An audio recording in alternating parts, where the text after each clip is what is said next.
Hey, what's going on? We are back here at Town Hall. This is Ask the Supervisor. Um, I'm Matt Lownes, of course, and joining me today, as always, is East Hampton Town Supervisor Peter Van Scoyoc. Peter, how you doing? How's your Monday? How's your Thanksgiving? Thanksgiving was wonderful. It's great. We got a chance to get together with friends and family. Was out of town, so a little change of venue. Went up to Vermont and visited my sister-in-law and her family, and we had a great time. I do have one Thanksgiving related follow-up question because everybody's dying to know. What is your favorite and least favorite thing on the Thanksgiving table? Oh wow, it's really Usually a hard. dish, but It's some so hard to people, pick a there's favorite. very strong Thanksgiving opinions in the world, I learned last week. Okay. So I would love to know your opinions, your favorite and least favorite thing on the Thanksgiving So table. I think we've successfully eliminated some of the least favorites Oh, over the that years. They've sounds great. they've Okay. just kind of gone by the wayside. They're no longer on the menu. Um, but everybody has like their own traditional take on pumpkin pie or stuffing for the bird, et cetera, or cranberry, sauce. Some people like the canned jelly Mm-hmm. sauce. Some people like to make their own from the cranberries, boiling them down on the pot. And I've changed over the years. I used to like the canned jellied Mm-hmm. cranberry, which I still like on a sandwich or whatever. But my wife makes her own over the years, and I've really come to appreciate that. Stuffing is another one. Like our two families had different ways of stuffing the Oh, yeah. bird, and what we call grandma's stuffings from her side of the family. Is there a better one? That's a highly charged political debate, Well, I'm sure it was all and eaten. it really goes down not on party lines but family. Matrilineal versus That's funny. patrilineal lines. That's funny. So my only take on Thanksgiving is 364 days a year, we eat like regular humans. And then one day a year, lack of a better term, we eat like bears getting ready for hibernation. And I don't have an issue with any specific foods. This is maybe a personal thing, but I don't like when everyone just puts it all on their plate and mashes it together. Separate it. It has to, like, you have to know what you're eating. That's where I think Thanksgiving gets a Yeah. little over the top. And that's a couple of things going on there. Of course, it is getting colder, so there probably is something to, you know, that extra Oh, feasting. 100%. Harvest has Oh, come yeah. in, and Yeah. historically, there was a time of plenty Mm-hmm. before a time of lean, lean and not much. So there's that aspect of it for sure. But when you said people piling the food on their plates, it reminds me of the first Thanksgiving I had with my wife's family before we got married. What happened? Went to her aunt's house, and her aunt was famous for pairing 23 sides or something. No, No, that's I too many mean, literally sides. every kind of vegetable you could think Oh my of: God. green beans, carrots, mashed potatoes, all the standards. But Mm-hmm. then there'd be some corn, there'd be this, and she'd prepare everything a certain way. And they just pass the food around the table. And I'm just taking a little bit, trying to be polite, take a little bit, little bit. And then my sister in law to be across the table said, "Peter." And I looked down at my plate, and it was like you said, this mound of. That's what I'm saying, man. It's a meal. Like we're I was going to eat it all. no, I know, And I but did without any problem. But I even astonished myself when I looked back. yeah, no, I'm just saying it's at a certain point it gets out of hand. That's all. Let's get into some town stuff here. Thank you for indulging in my Thanksgiving questions. The East Hampton Town Board formally adopted the proposed budget of $90.355 million for the 2023 fiscal year. Most of the increases in the budget are for staff salaries.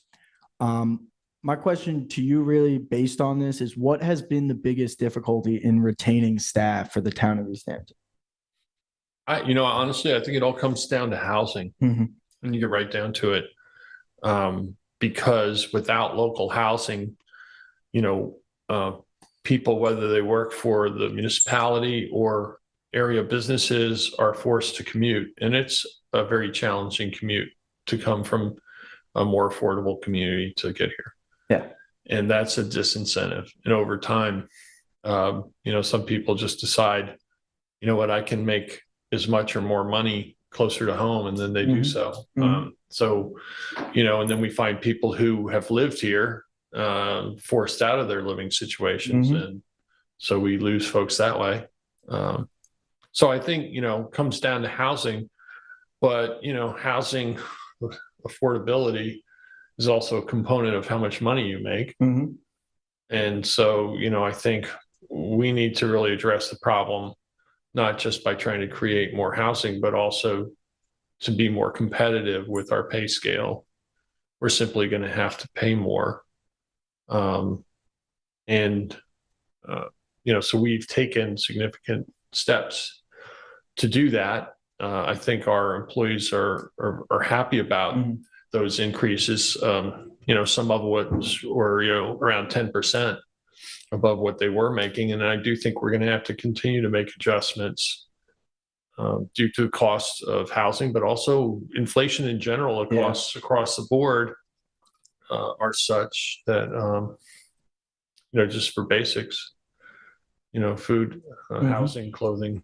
Is it potentially possible to have some sort of hybrid work system for workers in the town that don't live here, as far as they could work, maybe 2 days at home, or have full-time remote workers in the future? Is that something the town has considered? Yeah, absolutely. We have considered it. And, frankly, COVID allowed us an opportunity to try that out. And the board has been discussing making some further changes to allow for a hybrid format. Now, obviously, certain department employees wouldn't be able to take advantage of it because their jobs literally require them to be on site, whether it's highway department fixing the roads or plowing roads or whatever. Can't do that. Can't do that remotely. No. Can't do virtual Not plowing yet. If Elon Musk had his way, at some point maybe you have a remote vehicle, but right now that's not possible. So that is something we've looked at, and we'll be discussing more, being somewhat more flexible about when employees work and to the degree that's possible and is beneficial in providing efficient services. We'll certainly consider doing that. Yeah, and also in the budget reflects 16 promotions, many of which are within the highway and sanitation departments. There will be 2 new full-time police officers and 1 new ordinance enforcement officer and a new full-time maintenance mechanic position added. Is there any other thoughts you have on the 2023 we also have another marine patrol. I must have missed that. Yes. In there. For the people who may not understand, why is it so important to have both another ordinance enforcement officer and another marine patrol? Well, we've heard from the community that they want more enforcement of quality of life issues, and we're going to try and provide that. Some other changes that we've made, which have helped, was the establishment of the Administrative Judicial Bureau in town, so that some of these quality of life issues, the fines can be paid, directly, and it's a way that we don't have to burden our law enforcement divisions with additional paperwork and whatnot, and still provide people with the opportunity to, appeal. But it streamlines that whole process significantly, and it's also improved on the collection of fines. So we're, having more revenues come in, and I would say so far, we're definitely running in the plus, and that's paying for itself. Oh, cool. So, that's another aspect that's improved. That was not so much an initial budgetary change as it was just an effort that the board had undertaken in advance of the season this past summer. And it's really, paid dividends, I think, well received, and is working well. Yeah, so far. I think it was clear that there was a lot going on this summer. So, the budget reflects promotions. It reflects increases in pay.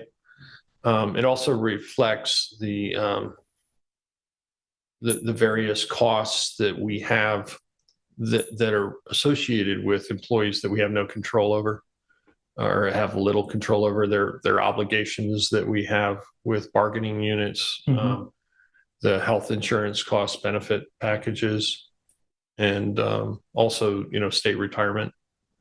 So, we have to pay into that. We rarely ever know what the health or retirement costs are going to be ahead of time. And we do projections because they just don't notify us. Yeah. So we generally budget pretty conservatively on that. We've been able to stay below the 2% tax cap. Okay. And which I think our taxpayers appreciate. Oh, yeah. We have, I think, some of the lowest taxes on Long Island. We've been very conservative in our budgeting, at the same time really making sure that the money we do spend is going for good purposes. And I really think that we will continue to have to monitor the situation with our municipal employees. The CSCA union contract is up in 2023. Okay. So we'll be entering negotiations with them shortly about, the upcoming contract. But all in all, I think we were able to deliver a budget with very modest increases, especially given the context of, so many of those costs that we can't control. The price on just a ream of paper went from, like $24 a box to $36 a box. And you multiply that by all the various town departments and printing and whatnot. That's just one small example. Obviously, fuel costs have gone up a lot. The costs for heating, everything, all of those things have gone up. And we've been able to buffer and moderate the costs to taxpayers by using some of the surplus that we've had. So, our conservative budgeting has resulted in surplus, and rather than increasing taxes to cover those costs, we're, using that money to help balance that out.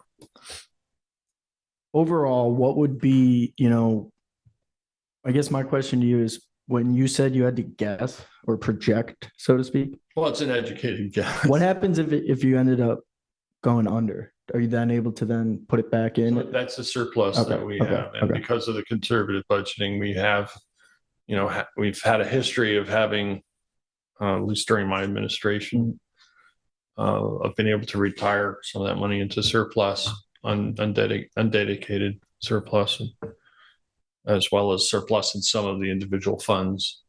Okay. For instance, the airport fund is a non-property tax based revenue fund. That's, money that goes into the monitoring, maintaining the airport. Litigation of the airport is all paid for by users of the airport, landing fees, leases, and whatnot. Interesting. Yeah. Fuel flowage charges.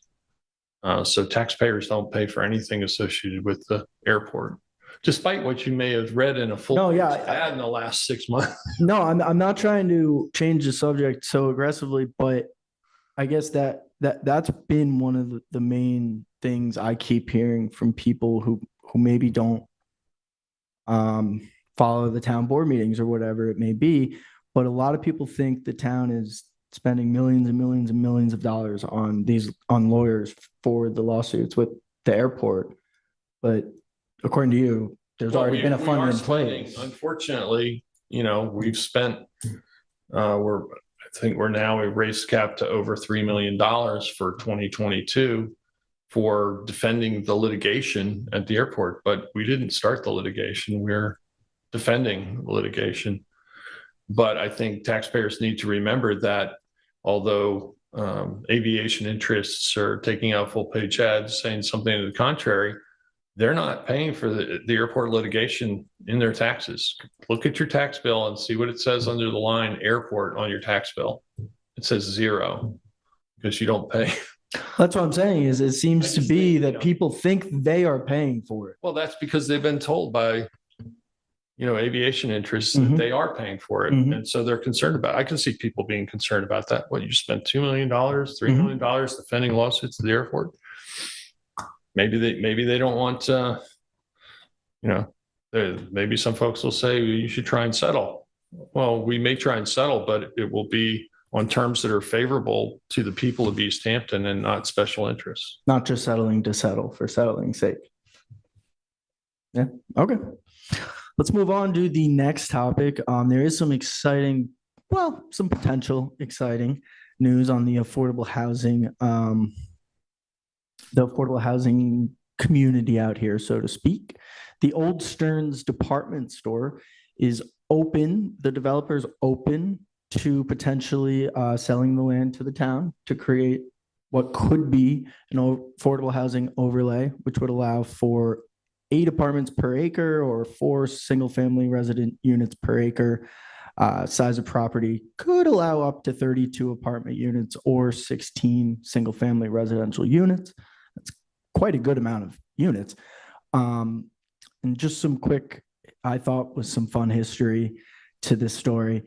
Originally built was the Abraham Baker House back in 1745. And then for about roughly 180 years or so, 179 years, not much happened. Then it was bought by a guy named John Woolnow in 1924. And he was a big riding enthusiast, horse riding, where he turned the property and building into a clubhouse for the riding club of East Hampton. I'm probably going to pronounce his name wrong again. Jacqueline Bouvier. Thank you, Peter. Jacqueline Bouvier rode there from age 2 in the 1930s, spending a lot of her younger years, not only at the clubhouse, but riding around East Hampton. And in case you're wondering, she later became Jackie Kennedy. Obviously, John F. Kennedy's first lady and wife. And it's just some interesting facts that I will normally hear from Hugh, but I found this one out on my own. You will be very proud of you. He really would. Found that out on your own. So good job with that. No, but I do love history nuggets, and I just thought the viewers should know about that one. In 1969, the property became a department store named Gertz East Hampton, which was stocked with resort and city fashions. And really, it stayed different, various stores until it closed in the early 2000s, where it's basically been sitting vacant. I think I have a nugget for you. I love more nuggets, please. So Gertz, I believe Councilman Lease, David Lease, has said that his father worked there at Gertz at one point. Oh, wow. Coming full circle today on this show. I will talk to David about that and hopefully get more history nuggets about this lot, so to speak. All the structures are now gone. They've been gone for some time. And that parcel's laid vacant and unutilized, which is kind of remarkable when you think about a property in that location, proximate to the highway. It's literally been unused for, I think, at least 2 decades. I think 2003, I read, was basically the end of A&P's lease. And that's when it was the end of their lease, but the thing also the end of the company. They went bankrupt, I think. Right. Yeah. Right. But I think that there was nothing really operating on that site since maybe 92, 93, I think. Early mid-90s. So why do you think, before we get into potential affordable housing, why do you think this very centrally located lot has been untouched for so long? I can't explain that, except that I think whoever controlled it or owned it did not need to see it return money immediately. And obviously property values have increased over time. So they may have just decided to take it as a longer term investment and not have anything on the site. The last time there was any discussed development there, I believe the town changed the law in terms of how large a store could be. I think it was called, it was before my time being involved with East Hampton politics, but I think it was referred to as the superstore legislation, and it capped the size of any commercial retail place at 20,000 square feet. Yeah, that was And before. if you think about it, the size of a grocery store, Mhm. to really be full-fledged grocery in the sense that people are used to, it'd have to be more than 20,000 square feet. Yeah, I think I read this is 41,000 square feet, and this lot. The lot is, I think, it's more than that. I think it's 4.5 acres. Oh wow, roughly. Jeez. So then the superstore thing. So then nobody could make a superstore out of the building, is what you're saying after that law. well, they couldn't build the type of building that they wanted to. Interesting. Probably have trouble getting return on their investment, perhaps at the time. That's very In any case, I don't know why it didn't develop, but it finally is in the process. I believe the owners or agents for the owners have come forward with a planned 3-lot subdivision on the parcel. It's worth noting that the town long ago designated that property as being part of the affordable housing overlay. So it was identified very early on as being a property that would be suitable on many levels for affordable housing.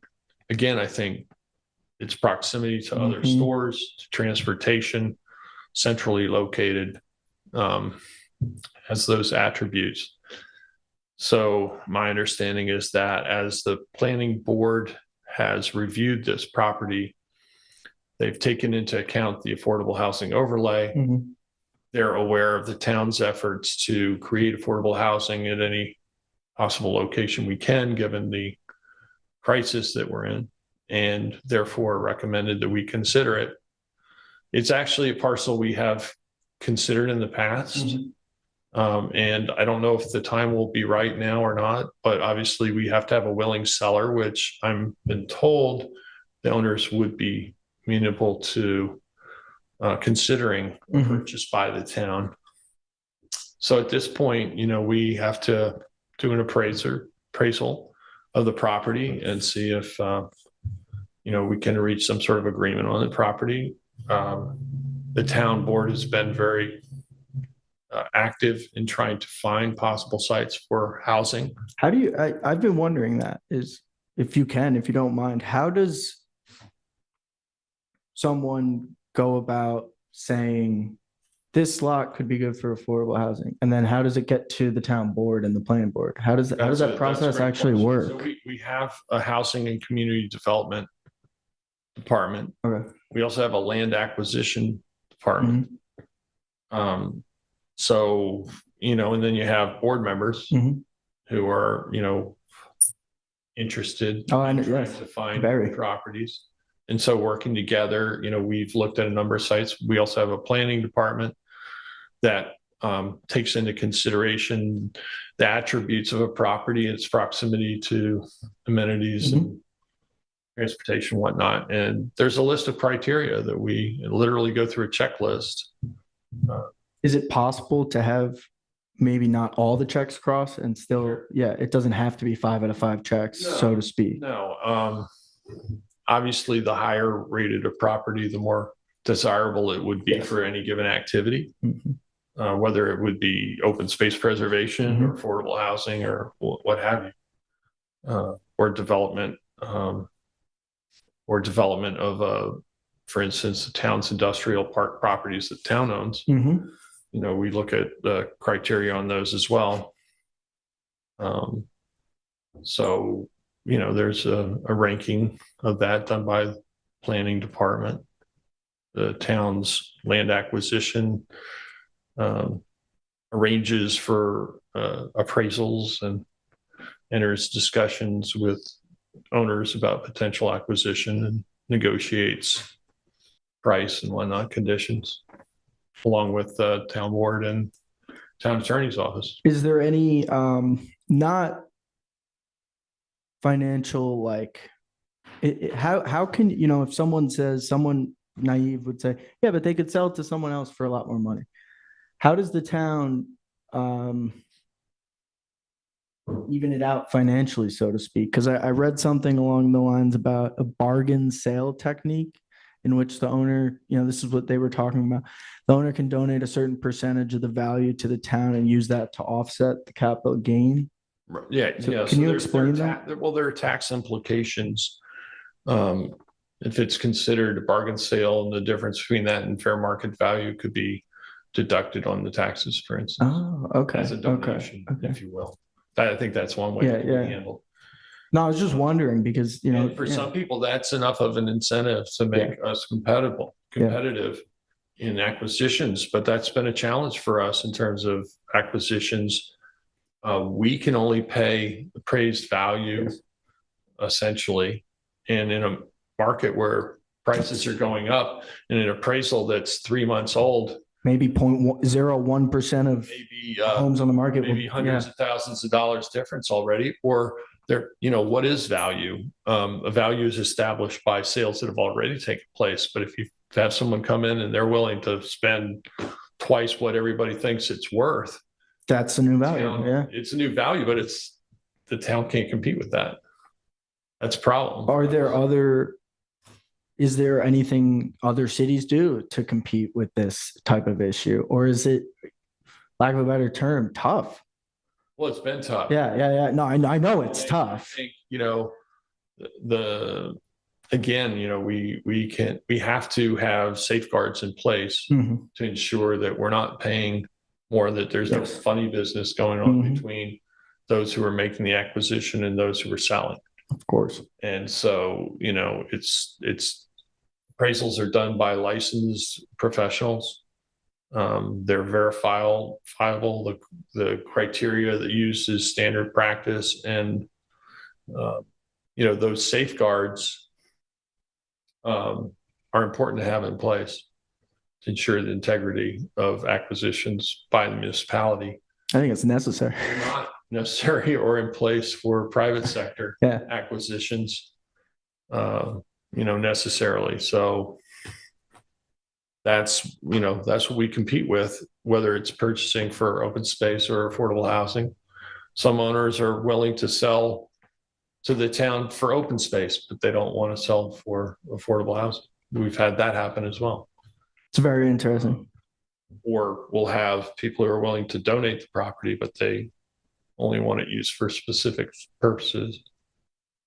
That's also rather interesting. We do have one topic here I would like to bring up before we close out here. All electric homes, everything you need to know, next Wednesday, December 7th, 4 p.m. to 5:30 p.m. at LTV. There will be a presentation. Would you like to kind of explain what will be going on at my office? We'll swap. Well, let's tag team it. The town has been pushing forward to help us transition from our use of fossil fuels to cleaner, greener sources of energy, whether that be, the offshore wind farm that will be bringing clean, renewable energy to 70,000 homes here on the South Fork, whether it's enhancing our infrastructure for motor vehicle charging. We put in a number of chargers all over town. We're going to continue to expand that. So, we've been supportive of making this transition. That really is the future. And, during this transition, it's important that we take into account a number of different factors. The cost to consumers is important to consider. If it becomes too costly, people won't support it. So we've encouraged people to put solar arrays on their roofs where possible, and we've helped cut the cost on that by putting out to bid the installation provision of those solar panels to get a reduced rate for local residents. That's been fairly successful. Helping people convert to all electric is, really the goal longer term. So there are certain things that we can do to help that, and we have been doing that. And this will be a forum to show people, how they can participate. How they can make that transition, why they should, and how it's important. And the electric car one was very successful. I think people learned a lot. You could watch it on our channel on YouTube, and I think it's very educational too. A lot of people, you don't have to be afraid to admit you don't know much about electric. It's okay. it is confusing. I think a lot of people don't understand it. So please come and learn and enjoy. But Peter, thank you so much for joining me. I love coming to town hall. It's so nice being in person with you. So Yeah, pleasure to have you here, Matt. thank you. And we'll do it again in 2 weeks. Thanks so much. Yeah, thanks, Jason. Stay safe and be well, everyone.